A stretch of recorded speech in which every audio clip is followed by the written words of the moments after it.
Panic feels logical at first. It shows up like an internal alarm screaming, "Do something now." And you believe it because your entire body believes it. Your heart speeds up, your breathing gets shallow, your vision narrows. And every cell agrees that standing still equals death. The problem is that in most real-world collapses, panic isn't the alarm, it's the fire. And almost no one realizes that until they've already started making decisions that feel smart for 5 seconds and turn fatal 5 minutes later. You've felt this before, even outside disasters. That irrational urge to run when there's nowhere to go, to talk when silence would keep you safe, to gulp water when your body needed slow sips. In a total blackout, an urban collapse, or any prolonged survival event, panic is the most common reaction and, ironically, the deadliest one, because it hijacks the exact part of your brain that could save you, the prefrontal cortex, where slow, boring, effective thinking lies. Here's the first uncomfortable truth: panic doesn't make you faster, it makes you predictable. Physiology explains this with brutal clarity. When the sympathetic nervous system takes over, your body prioritizes large muscles, dumps glucose into your bloodstream, raises your heart rate, and shuts down non-essential functions like digestion, fine perception, and complex decision-making. That's great for sprinting away from a predator for a few seconds. It's terrible for surviving minutes, hours, or days in a collapsed environment full of invisible threats. You start misjudging distances, exaggerating danger, and underestimating time. That's how people die just meters from safety. The first real survival technique isn't running, fighting, or building weapons. It's breaking the physiological loop of panic before it pushes you into the next bad decision. This works because your body and brain are in constant conversation, and you can use the body to trick the brain back into control. The most effective method isn't just take a deep breath, but slowing your breathing enough to regulate carbon dioxide properly. Inhale through your nose for 4 seconds, hold for 2, exhale through your mouth for 6. Repeat until your vision widens again. This stimulates the vagus nerve, lowers your heart rate, and hands some control back to rational thought. Without this, every other survival tactic is just performance once the panic eases slightly. The second classic mistake appears: moving too much, and real collapses. Most deaths happen during unnecessary movement. People abandon functional shelter because they have to do something, cross unstable areas, enter compromised structures, or expose themselves to other humans who are just as desperate. The logic here is simple and unforgiving. Movement burns calories, water, and attention. Attention becomes the rarest resource after collapse, and panic makes you spend it all in minutes. Staying still, when the environment allows it, isn't weakness. It's conservation. This works because the human body isn't built for repeated bursts of stress-driven movement. Without recovery, every step under adrenaline accelerates dehydration and electrolyte loss. And when that happens, panic returns stronger, creating a loop where you move because you're panicking and panic because you move too much. Experienced survivors don't ask, "Where do I go now?" They ask, "What gets worse if I move?" If the answer is almost everything, you found your temporary shelter. The third technique emerges when the environment becomes quietly dangerous: sensory control. Panic pushes you to seek stimulation, any stimulation.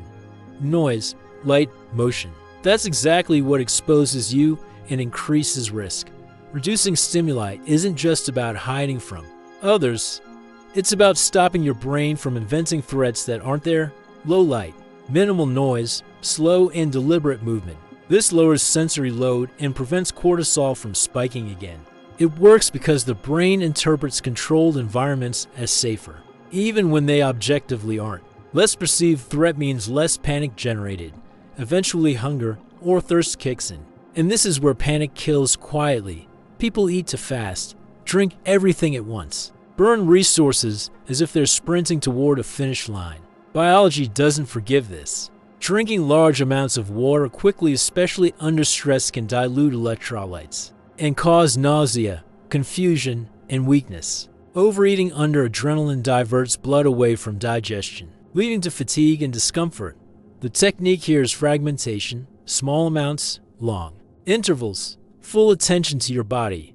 This works because it maintains homeostasis and avoids metabolic spikes that trigger more stress. Then there's the part no one likes to admit.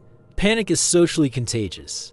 One emotionally collapsing person can destabilize an entire group, raise voices, rush decisions. Blame, urgency. If you're with others, the most important skill isn't leadership through authority, it's leadership through rhythm. Speak slower than normal. Move slower than normal. The human brain naturally synchronizes with the dominant rhythm around it. By slowing down externally, you pull the group back from the physiological edge without convincing anyone of anything.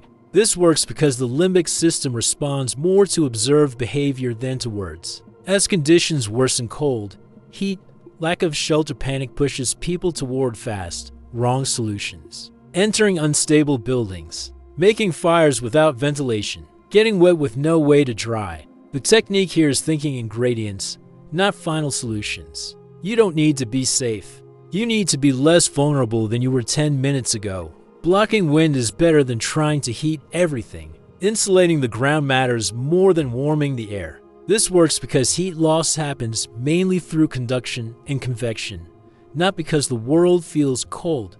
Small improvements stack up and save lives. This section is based on practical field survival experience, not formal academic sources. There is one last cognitive trap that kills even experienced people. False clarity after the initial panic fades. When adrenaline drops, the brain produces a deceptive sense of lucidity. This is where irreversible decisions get made. Now we move. Now we cross. The technique is forced delay. If a decision doesn't need to be made in the next 30 seconds to prevent immediate death, it shouldn't be made while stress hormones are still circulating. Wait. Observe. Reassess using real information, not internal feelings. This works because cortisol stays elevated long after you feel calm again. What no one tells you is that survival rarely feels heroic. It feels boring, uncomfortable, and deeply counterintuitive.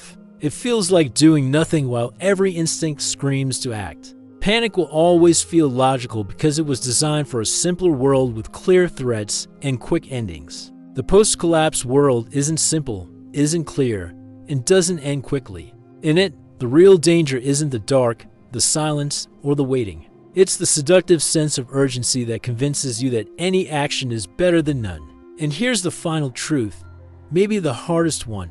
If you don't learn to recognize panic as a physiological event rather than a trustworthy intuition, it will kill you while you believe you're being smart. Survival isn't about eliminating fear.